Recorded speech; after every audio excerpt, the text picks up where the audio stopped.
BJP vote চাইতে এলে তাড়া করার নিদান। চন্দ্রকোনা তৃণমূল বিধায়ক তার মন্তব্যে রীতিমতো বিতর্ক ছড়িয়েছে। আরো একবার জানাই যে বিজেপি ভোট চাইতে এলে তাড়া করার নিদান দিচ্ছেন চন্দ্রকোনা তৃণমূল বিধায়ক।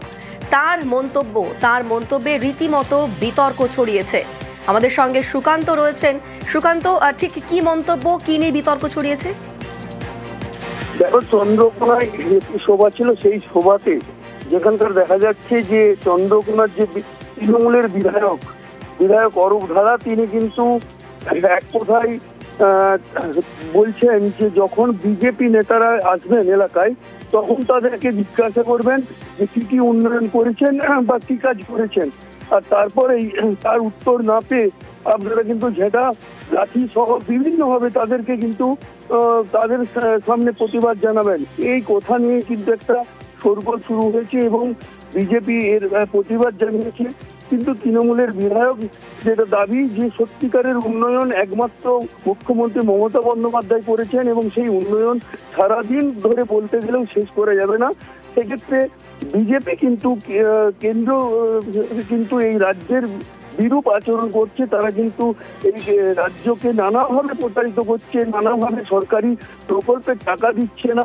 সেই সবগুলোকেই মানুষকে কিন্তু তিনি জানতে চাওয়ার অধিকার, মানে যে এক কথায় জানতে চাওয়ার অধিকার, সেই অধিকার দাবি করতে চেয়েছেন এবং তার প্রতিবাদ করতে বলেছেন। এই নিয়ে কিন্তু এক কথায় চন্দ্রকোনার রাজনৈতিক তরজা কিন্তু তুঙ্গে। একেবারেই ধন্যবাদ সুকান্ত।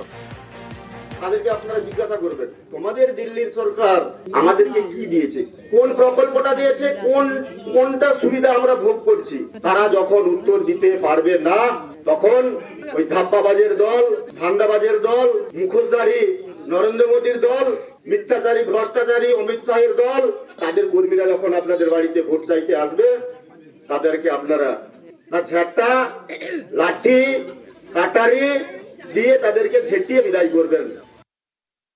বিতর্কিত মন্তব্য যেটা বলছেন সেটা ওদেরকে আর কি ভাষায় বলা যায়। আমাদেরকে রাস্তার টাকা বন্ধ, আমাদের আবাস যোজনার টাকা বন্ধ, আমাদের 100 দিনের কাজের টাকা বন্ধ, 100 দিনের কাজ বন্ধ। সেক্ষেত্রে ওদেরকে কি বলবো? ওদের কি রসগোল্লা খাওয়াবো? যা বলেছি ঠিক বলেছি।